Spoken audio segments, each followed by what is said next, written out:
सबसे पहला फैसला जो है वो इंडस वाटर ट्रीटी के हवाले से उन्होंने जो कहा कि इसको हम इन अबेंस रख रहे हैं, वो नहीं कर सकते। ये एक एग्रीमेंट है, किसी किस्म की भी डिस्ट्रप्शन हुई हम भी फिर शिमला समेत जो ट्रीटीज हैं बायलैटरल उसको हम कंसिडर कर सकते हैं। 240 मिलियन लोगों पानी की जो जरूरत है वो आप नहीं रोक सकते। इसके ऊपर इसमें किसी किस्म की एनक्रोचमेंट सस्पेंशन हमारे पानी का रुकाव विल नॉट बी एक्सेप्टेबल। इसीलिए वर्ड्स यूज किए गए हैं आज के एलामिये में कि it tantamount to be an act of war. अगर किसी ने कोई भी एडवेंचर करने की कोशिश की तो माजी में भी उन्होंने करके देख लिया है, उनको जो हशर हुआ उससे बुरा हशर होगा। इंडिया जो है ना वो हमारी इंफॉर्मेशन है कि वो इस वक्त जो है एक ऑल आउट वॉर की जगह जो है पाकिस्तान के शहरों में जो है दहशतगर्दी की जो है पूरी तैयारी कर उस टेररिज्म की जो वेव है हम उसके लिए पूरा तैयार हैं। और ये टिट फॉर टैट होगा अगर हमारे शहरों में हमारे सिटीजन्स जो हैं वो महफूज ना हुए। अगर उन पे अटैक हुआ तो ये इंडिया के सिटीजन भी जो है महफूज नहीं रहेंगे। एक भी हमारा सिटीजन जो है हमें ये साबित हुआ कि वो इंडियन परपेट्रेटेड या इंडियन ऑर्केस्ट्रेटेड अटैक में कोई शहीद हुआ है तो वी विल मेक देम पे थ्रू देयर नोजेस। इंडियंस को जो है ये बिल्कुल क्लैरिटी के साथ पता होना चाहिए। मैं फिर कहूंगा कि दुनिया की तारीख में मोदी से बड़ा टेररिस्ट कोई पैदा नहीं हुआ। हम इंड का जवाब पत्थर से देंगे, किसी के शक शुबे में नहीं हुआ। हमारी अफवाज तैयार है और अल्लाह के फजल से हमारे कौम भी तैयार है। वैसे ख्वाजा आसिफ साहब से ज़िंदगी भर मेरा किसी चीज़ पे एग्रीमेंट नहीं है, लेकिन जो नरेंद्र मोदी के मतलब उन्होंने कहा 100% I totally agree with it. Not only that कि वो एक वॉर हिस्टेरिया और वॉर मॉन्गर है, बल्कि गुजरात के अंदर जो ज्यादती और जुल्म हुई उसके बाद जितनी बेरहमी और बेहसी से उसने वहाँ के मुसलमानों को डिस्क्राइब किया, ये एग्जैक्टली डिस्क्राइब करता है कि नरेंद्र मोदी के जहन में इस वक्त पहलगाम को लेकर या पहले पुलवामा को लेकर या किसी और चीज़ को लेकर क्या अज़ाइम है, वो कि वॉर लाइक अज़ाइम है। मेरे पास एक ख़बर है जो बड़ी ख़तरनाक है, आपसे शेयर करूंगा। इस वक्त हिंदुस्तान और पाकिस्तान जो है वो वॉर की ब्रिंक के ऊपर है। इसमें एक अच्छी बात भी है और एक बुरी बात भी है। बुरी बात यह है कि दोनों तरफ से कैजुअल्टीज़ होगी, आम सिविलियंस मारे जाएंगे। अच्छी बात यह है कि पाकिस्तान की मौजूदा फ़ौज जो है वो हिंदुस्तान के लिए के साथ मुकाबले के लिए पहले से ज़्यादा तैयार है। नेवर इन द हिस्ट्री इतनी प्रेपरेशन और जितनी इस वक्त है।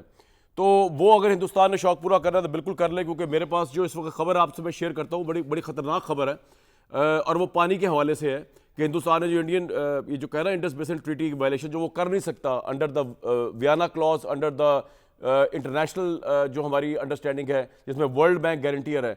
लेकिन ये एक्ट ऑफ वॉर है और ये एक्ट ऑफ वॉर का मतलब क्या है ये मैं आपसे खबर शेयर करूँगा अभी थोड़ी देर में। लेकिन सबसे पहले जिस हिंदुस्तान को हम डील कर रहे हैं जो टेररिज्म का या ड्रामा करता है या उसकी फोर्सेस फेल हो जाती है, अगर वहाँ पे इंडिजिनस मूवमेंट चल रही है कश्मीर के अंदर उस वजह से और वो बहाना बनाकर पाकिस्तान पर अटैक करते हैं, वो नरेंद्र मोदी उसका माइंडसेट क्या है अगर लोग भूल गए हैं तो मैं आपको बताने की कोशिश करता हूँ कि जब उनसे सवाल पूछा गया कि आप गुजरात के सीएम थे और आपके दौर में इतना बड़ा वायलेंस हुआ, 2200 मुसलमान जो है वो टारगेट करके मारे गए, तो आपको उसमें कोई रिग्रेट नहीं है?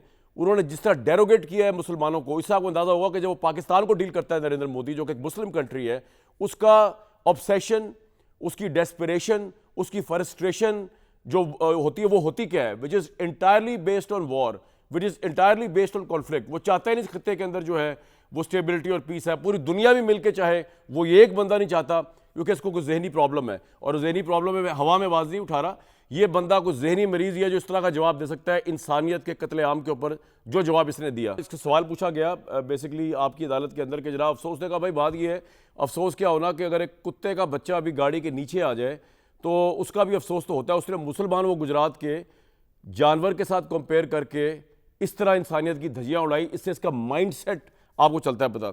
हमने कल बहुत सवालात उठाए थे इस सारे इशू के ऊपर कि ये एक ड्रामा लगता है कि इतनी बड़ी इंडियन फोर्सेस जो है वहाँ मौजूद हैं, लेकिन अब इंडियन कश्मीर और इंडिया के अंदर से भी आवाज़ें उठ रही हैं हिंदुस्तान के इस पूरे ड्रामे के ऊपर जो लग ये रहा है बादल नज़र में कि वो वॉर करना चाह रहे हैं पाकिस्तान के साथ और उसके लिए सारा कुछ आर्किटेक्ट किया गया है। तो मैं आपको दो चीज़ें सुनवाने की कोशिश करता हूँ। एक तो इंडियन कश्मीरी एक है सहाफ़ी, उनका बड़ा वायरल हुआ सोशल मीडिया पर बयान, वो मैं आपको पहले सुनवाता हूँ, ज़रा सुनिए, आपको समझ आएगी कि हुआ क्या है पहलगाम में।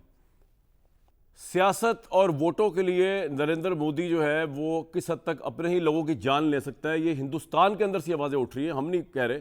वो ज़रा आपको सुनवाता हूँ, खातून जो है उन्होंने बड़ी इंटरेस्टिंग सवालात किए इंडिया में बैठकर नरेंद्र मोदी से। जो मजाक हिंदुस्तान के प्राइम मिनिस्टर का इस वक्त उड़ रहा है और उसकी फ़ौज का, जिस मुझे तो लगता है कि हिंदुस्तान के आर्मी चीफ को मैंने कल भी आपसे कहा था रिज़ाइन ही कर देना चाहिए कि जो 10 लाख फ़ौज रख के भी 400 किलोमीटर LOC के अंदर जो है वो टेररिस्ट आ गए और वो मार मूर के चले गए और ये भंग पी के सो रहे थे या वही सो रहे थे, इनको पता नहीं चला। तो इनको अगर ये चूड़ियाँ पहन के भी सो रहे थे, नाच गाना कर रहे थे या वैसे भी सो रहे थे, इनको सैक कर देना चाहिए। वहाँ के कमांडर को तो बिल्कुल ही सैक कर देना चाहिए और आर्मी चीफ को भी रिज़ाइन करना चाहिए। लेकिन हिंदुस्तान का जो मीडिया है which is a raw information feeded media, इस वक्त जो वॉर हिस्टेरिया बना रहा है हिंदुस्तान पाकिस्तान के साथ जंग के लिए, उसकी बौखलाहट आपको मैं दिखाता हूँ। आप अंदाजा लगाएं कि हिंदुस्तान का मीडिया बता रहा है कि जी ये जो सारा अटैक हुआ पहलगाम के अंदर, इसमें पाकिस्तानी सैफुल्ला कसूरी जो है वो इसका मास्टरमाइंड, अगर आप दिखा सके स्क्रीन के ऊपर और उसकी स्प्लिट स्क्रीन पर दिखाएं, ये जो ये बता रहे हैं कि जी ये बंदा जो है ये इसका मास्टरमाइंड है। बेसिकली 2020 में हिंदुस्तानी मीडिया ने रिपोर्ट किया था कि ये बंदा तो मारा गया। ये जरा आप अगर हम दिखा सकते हैं तो ये आप देख सकते हैं, ये इंडियन एक्सप्रेस की 2020 की खबर है जिसमें उन्होंने बताया कि कोई Hezbollah chief Saifullah Mir killed near Srinagar this and that, और इसी सैफुल्लाह कसूरी को जो है वो दोबारा जो है वो बता रहे हैं कि जी ये तो इस पहलगाम वाले अटैक में 2025 में भी इन्वॉल्व था। तो मतलब उनको खुद भी समझ नहीं आ रही, रॉ वालों को जो है ना वो काम करना सही तरह आता है। हमारे पास भेज दें, समझा देंगे कि इंटेलिजेंस एजेंसी को जो है उसको ऑपरेट किस तरह करें। आपकी अपने मीडिया, ऑब्वियसली मीडिया को इन्फॉर्मेशन देनी होती है, दुनिया घर इंटेलिजेंस देती है, तरीका होता है उसको सही तरीके से देना होता है। इस तरह नहीं कि मजाक उड़ाओ आपको स्क्रीन पर, मैं उड़ाने की कोशिश कर रहा हूँ। ये सिचुएशन है जनाब इस वक्त हिंदुस्तान की, और ख़तरनाक बात जो है Hindustan on the brink of war पे ले आया है इस वक्त सारे खत्े को। और मेरी जो सिक्योरिटी ज़राए से मेरी अंडरस्टैंडिंग हुई है, बात समझ आई है उनकी, मुझे उनसे बात करके, वो ये है जो सबसे खतरनाक बात है।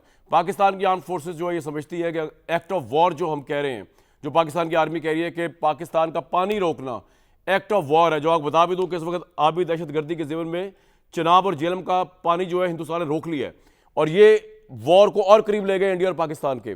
तो खतरनाक बात जो मैं आपसे बता रहा हूँ, करने लगा हूँ, जो पाकिस्तान की फौज समझती है कि हम जब ये कह रहे हैं कि एक्ट ऑफ वॉर है, इसका मतलब ये है कि हिंदुस्तान अगर किसी फैसिलिटी बनाकर या किसी भी तरीके से पाकिस्तान का पानी रोकेगा, तो जब पाकिस्तान इसे कह रहा है कि हमारा नेशनल इंटरेस्ट है और ये एक्ट ऑफ वॉर है, तो पाकिस्तान की आर्म्ड फोर्सेस किसी भी हद तक मिलिट्री ऑनस्लॉट कर इस चीज़ को रिवर्स करेगी। मैं आपको दोबारा बता रहा हूँ कि पाकिस्तान की मिलिट्री जब ये कह रही है कि ये नेशनल इंटरेस्ट है पानी का मसला और ये एक्ट ऑफ वॉर होगा, अगर हिंदुस्तान रोकता है तो जहाँ फैसिलिटी हिंदुस्तान बनाएगा हम वहाँ अटैक करेंगे, उसको उड़ाएंगे और उसके ज़रिए जो है हम पानी की तरसी को दोबारा पॉसिबल बनाएंगे। और इस हद तक पाकिस्तान समझता है कि उनके पास न्यूक्लियर वॉर की भी ऑप्शन है।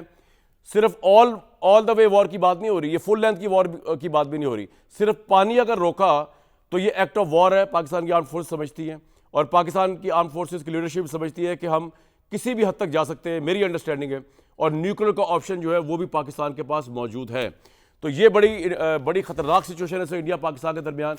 अब सवाल ये है मेरा यहाँ पर कि पाकिस्तान की मिलिट्री लीडरशिप हमें नज़र आ रही है ऑब्वियसली हर मौके पे, ख्वाह वो कारगिल हो, ख्वाह वो कोई और मामला हो, वो आगे आगे होती है, ख्वाह वो अभिनंदन हो या ख्वाह पाकिस्तान की जो सिविल लीडरशिप है उसका भी एक बड़ा अहम रोल है। उसने भी कौम को इंस्पायर करना है, उसने भी कौम को मोटिवेट करना है।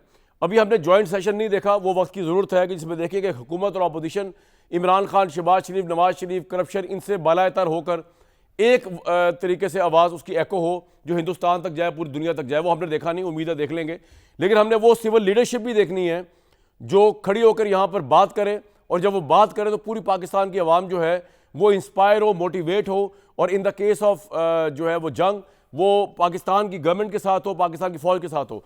पाकिस्तान की सिविल लीडरशिप इस वक्त इतनी पावरफुल, विजनरी है। सबसे बड़ा सवाल यह कि पूरी कौम को जोड़कर पाकिस्तान को इस वॉर फ्रंट पे आगे ले जा सके। जो लेवल पाकिस्तान की मिलिट्री लीडरशिप का है, जो चेन ऑफ कमांड और जो यूनिटी हम वहाँ पे देखते हैं, वो हमारी सिविल लीडरशिप में है या इस मौके पे नहीं है। ये वो मौका है जिसमें हमें परखने का, टेस्ट करने का मौका मिला अपनी सिविल लीडरशिप को। ये मौके बार बार नहीं आते, बड़े डेंजरस इस वक्त हालात चल रहे हैं पाकिस्तान के, कहने की बात नहीं, वाकईतन चल रहे हैं। और बॉर्डर पे हमारे फौजी जो हैं वो अपनी जानें देने के लिए इस वक्त बैठे हुए हैं, और ये मरला जो है वो इंच बाय इंच करीब आ रहा है, क्योंकि हिंदुस्तान का टारगेट ही ये है नरेंद्र मोदी का इस वक्त। ये सारा वाकया किया इसलिए गया है कि इसको वॉर की तरफ ले जाया जाए।